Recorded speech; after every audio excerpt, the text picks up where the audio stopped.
Some ties in life refuse to break even after the conversation's end. Certain connections refuse to weaken no matter how far apart you drift. They actually intensify in the quiet, in the gaps, in the unnoticed seconds. If a sudden weight settles in your chest, an unexplained tug pulls at you, or an emotion floods in that feels foreign, stop and listen. This isn't chance, it isn't random. Right now, someone you're profoundly tied to is quietly unraveling. They might not even grasp the source of their unrest.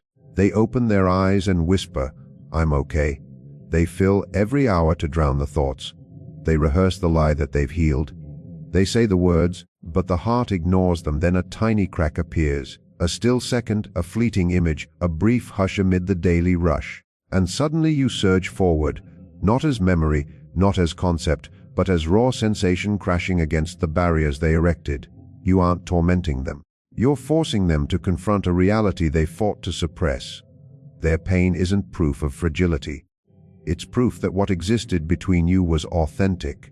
What you built together carved something permanent inside them. You might register it physically first, a quick thump in your ribcage, a sharp pang of yearning or grief, a dream so vivid it lingers after waking. These moments aren't mistakes. Powerful bonds weave unseen filaments. Filaments time and miles cannot sever. You're absorbing the burden they refuse to voice. Their battle stays hushed. It never erupts into theatrics or visible collapse. From every angle it resembles composure, it mimics steadiness, it projects calm. They project success, productivity, even lightness. Yet beneath the surface churns friction, an irreconcilable clash. They attempt existence without you, while their deepest self rejects the verdict. That division breeds exhaustion. A fracture runs through them. One side craves security, predictability, dominance, and the other clings fiercely to the honesty they tasted with you. That's why your presence haunts them, despite the physical absence. That's why random surges of feeling or vivid recollection strike without warning. It's the reverberation of a link that death alone could end. It's the magnetic draw of authenticity, of depth, of an imprint etched forever on both souls. Even while they perform, moved on, even as they bury themselves in tasks, schedules, and fresh faces, the tie persists, hidden in silent recesses of mind and spirit. You remain. You're the sensation they can't outrun, the recollection they can't delete, and the reality they can't rewrite. They rise each morning insisting they're fine. They stay occupied. They numb the mind. They labor to believe they've let go. But then a small trigger strikes, a tranquil pause, a sudden recall, a sliver of stillness in their routine. And you return, not merely as idea, but as overwhelming emotion. You aren't a ghost. You're the echo of truth they buried. Their turmoil isn't weakness. It's evidence that what they experienced with you was genuine. As Carl Jung observed, what we resist persists and enlarges. At this moment you embody the inescapable emotion. You're the persistent feeling no amount of force can banish. Their conflict never roars. It never appears frantic or shattered. It wears the mask of restraint. It wears composure. It wears quiet. Outwardly they seem balanced, capable, perhaps even brighter than earlier. Inwardly tension coils, an unresolved contradiction simmers. They pursue a reality excluding you, while their emotional core refuses consent. That produces the classic inner rupture described across centuries of thought. One fragment demands assurance, shelter, mastery. Another fragment hungers for sincerity, intensity, and the rare intimacy they discovered with you. Those forces yank opposite ways, living split that long drains vitality. They recite rational justifications why the bond should mean nothing, the obstacles, the timing, the hazards, the terror. Yet emotion defies neat equations. The heart rarely bends to reason's command. When anyone attempts to mute what truly stirs inside, those stirrings never vanish. They lie in wait. They gather force in stillness. That explains the abrupt tides of melancholy or ache crashing over you for no reason. When profound connection forms, emotional currents still ripple between the two souls. You aren't fabricating this. You're detecting real movement. You're shouldering the load they attempt to bear in solitude. They never broadcast your name. They never confess longing publicly. They may behave as though closure arrived. Yet in the dark, when distractions vanish, your memory grows deafening. When anything, a scent, a sound, nudges them toward you, the emotion returns. It transcends nostalgia. It becomes recognition. They struggle because you symbolize unfiltered truth. You embody the version of themselves that felt exposed, vibrant, fully awake. Being near you unlocked corners they weren't prepared to confront. Once someone glimpses their authentic self, pretending becomes nearly impossible. Fear plays its role too. Genuine closeness overwhelms. It demands openness. It demands evolution. It demands transformation. Not everyone feels equipped, so rather than advance, they retreat. They widen the gap. They select surface safety. But safety stripped of honesty often rings hollow. That hollowness creeps in now. They might linger over your contact, hover above send, then retreat. They might mentally replay dialogues and question alternate endings. These intrusions aren't constant, yet frequent enough to fracture calm. What deepens the ache? They barely comprehend their own emotional depth. They trusted hours would heal. They trusted separation would dull.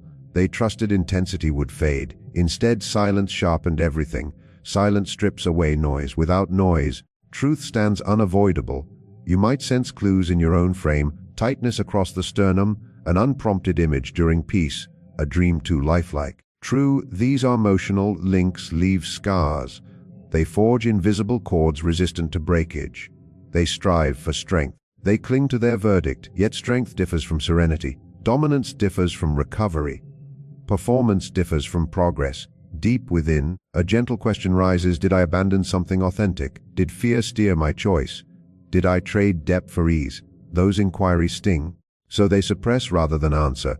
They pour energy into duties, habits, obligations. But emotional reality possesses uncanny persistence, especially after neglect. The harder they resist your memory, the more insistently you reappear.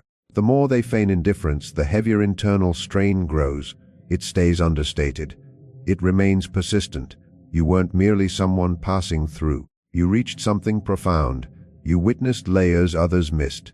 You touched concealed anxieties, hopes, tenderness. Being truly perceived leaves lasting traces. They might never voice it, but severing such visibility feels like amputating part of the self. Pride complicates matters. Ego operates silently yet forcefully. Confessing lingering care means confessing error or confessing incomplete detachment. So silence persists, waiting continues, observation continues. They promise improvement tomorrow. Tomorrow arrives, the ache remains. You might question why their energy still brushes against yours. Emotional bonds transcend bodies. They form through mutual exposure, shared instance. Those elements endure. Even wordless, something pulses below. This tie educates both sides. It shows them authentic emotion cannot be toggled off. It shows you your intuition holds more power than assumed. When sensation alters, cause usually exists, they navigate inner warfare. One fraction longs to bridge the gap. Another fraction dreads reopening what might overwhelm. They fear appearing fragile. They fear uncertainty. Yet the attraction endures, rooted not in illusion, but in lived truth, real exchanges, real feeling, real union. You never existed as mirage. You served as reflection. You mirrored their genuine nature. Sometimes individuals flee mirrors when unprepared for clear sight. Fleeing never undoes the vision. Currently they shoulder more than displayed. Public laughter continues, outward calm holds. Alone, defenses occasionally slip.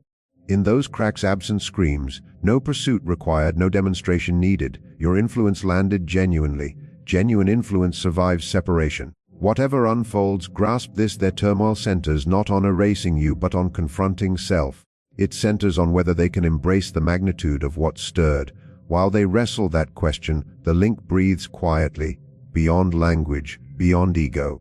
Another fragment recalls how visible, electric, understood they became beside you.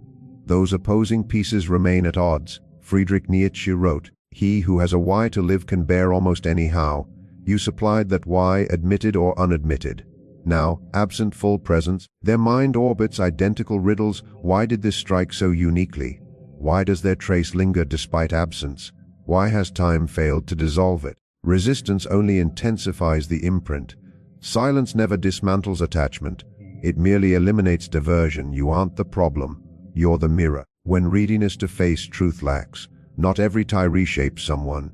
Most rest on circumstance, convenience, necessity. Many prove replaceable. But certain encounters rouse dormant regions of psyche and spirit. You didn't merely enter their world. You awakened something within. Perhaps unprecedented emotional refuge. Perhaps unguarded candor. perhaps the scarce relief of comprehension without exhaustive explanation. Plato taught love recognizes a soul once encountered.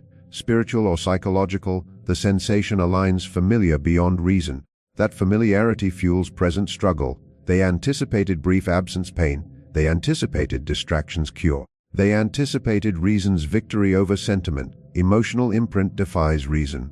Your nearness fused with tranquility, lucidity, authentic feeling. Once the system registers such security, it retains stubbornly. Ordinary hours now weigh heavier. Silent intervals now unsettle. Business persists. Yet stagnation lingers. You committed no fault, you simply forged reality. Reality refuses silent vanishing. Within them conflict simmers quietly. One side pursues constancy, mastery, safety. It resists upheaval. The other side recalls vitality near you. The ignition, the richness, the purpose. Those factions disagree. They debate privately in thought. Externally calm or aloof prevails. Internally meaning gets examined. They might label it circumstance. They might label it fleeting passion. They might shrink it deliberately. Yet physiology responds otherwise. Heart rate responds otherwise. Core intuition insists greater significance. Meeting someone who mirrors truth first disturbs, then potentially heals. You expose concealed aspects, potential vulnerability beneath armor. Few welcome such exposure. Clarity dissolves alibis. Clarity strips disguises. Clarity demands confrontation with formerly evaded pieces. Retreat proves simpler. Pretend neutrality. Pretense never nullifies consequence. They might diminish your important catalog imperfections, construct rational barriers. Mind shields against profound shift. Shielding never equals tranquility. Even silent, even diverted, the emotional signature endures. It surfaces in solitude. It surfaces through subtle cues. It surfaces when joy strikes and you're the instinctive recipient. You link to their truest iteration. Hence the difficulty. It transcends missing you. It involves missing who they became near you, lighter, more transparent, less fortified. Such states arrive rarely. Rare states resist substitution. New faces, new patterns, new settings may appear, yet the visceral record of your effect remains embedded. Society often equates powerful bonds with turbulence or spectacle. True depth frequently whispers. It arrives steady rather than violent. It arrives organic rather than contrived. Such bonds demand no spotlight. They integrate gradually into spirit. Once integrated, they form emotional architecture. You might ponder their silence, their refusal to confess. Recognition doesn't guarantee movement. Sometimes insight arrives, yet terror of consequent change paralyzes. Change exacts bravery. Change dismantles former selves. Change exposes fragility. Few embrace immediately. Pride intervenes, ego intervenes. Rejection terrifies. Loss of mastery terrifies. Realizing deep impact can mimic power loss. Yet authentic union concerns openness or dominance, truth, not leverage. If existence organizes around control, uncontrollable emotion alarms. Time never guarantees bond dissolution. Time merely provides expanse. In expanse, thoughts either diminish or intensify. Here, expanse amplified inquiry. Details resurface. Curiosity about your thought stirs. Questions whether reciprocity exists. Despite effort, mind gravitates back. You bear no blame for the discord. You never sowed confusion. You unveiled lucidity. Lucidity initially unsettles. Realizing a bond exposed, authentic self renders ignorance difficult. It integrates into development. It integrates into narrative. Resistance heightens strain. Acceptance initiates expansion. Acceptance demands humility, acknowledging significance, acknowledging genuine emotion. Few voice that readily. Some require duration. Some require separation before appreciating value received. Meanwhile, you navigate your blend of resilience and tenderness. You question mutuality. You question imagination's role, yet profound bonds supply proof. They alter worldviews. They unlock sealed emotional chambers. Meaningful encounters outlast circumstance. Even persistent quiet, even sustained distance, consequence endures. Mind may oversimplify. Moments of conviction arrive. Decision feels solid. Then recollection sweeps in, softening certainty. That oscillation defines battle. Security versus authenticity, protection versus richness, routine versus metamorphosis. Admitting unexpected transformation ranks among hardest truths. Denial feels easier, yet transformation occurred. Both sensed it, both acknowledged, perhaps unspoken. Such links arrive infrequently. Hence lasting imprint. They spark consciousness, they foster maturation, they compel introspection. Path ahead may stay veiled, yet experience holds purpose. No persuasion necessary, no validation necessary. Authenticity unfolds naturally or crystallizes into strengthening wisdom. Either outcome affirms meaning. It exposed profundity, it exposed emotional veracity, it exposed capacity for profound visibility, both given and received, at depths many never approach, whether articulated or withheld. Whether reconnection occurs or distance holds, a fragment within them recognizes what stirred between you transcended ordinary. It transcended superficial. It transcended substitution. It penetrated core being and summoned growth, hence heavy stillness, hence failed distraction, hence persistent echo. Because genuine mutual recognition, however fleeting, etches an imprint time struggles to erase. Certain suffering emerges when truth meets denial. Your person endures exactly that. They recite miniature narratives to preserve illusion of mastery. It wasn't profound. It wouldn't endure. Freedom suits me better. Those stories soothe the nighttime. Those stories guard ego. Yet emotion disregards narrative. Emotion answers only truth. Despite repeated rational defenses, their heart remembers precisely what it experienced. Ren Kierkegaard observed, the most painful state is remembering a future you will never inhabit. They inhabit precisely that state. Absence alone doesn't torment. They mourn and envision tomorrow they forbade themselves to pursue. They grieve the iteration of self that flourished only beside you. Near you they softened. Near you they opened. Near you they felt witnessed. Hardest revelation, they harbor no hatred for depth experienced. Anger turns inward. Deep down they recognize rarity. They recognize exceptionality. They recognize profundity. Yet readiness failed, courage faltered. Stability wavered before something so authentic, so they remain seated with the unfinished,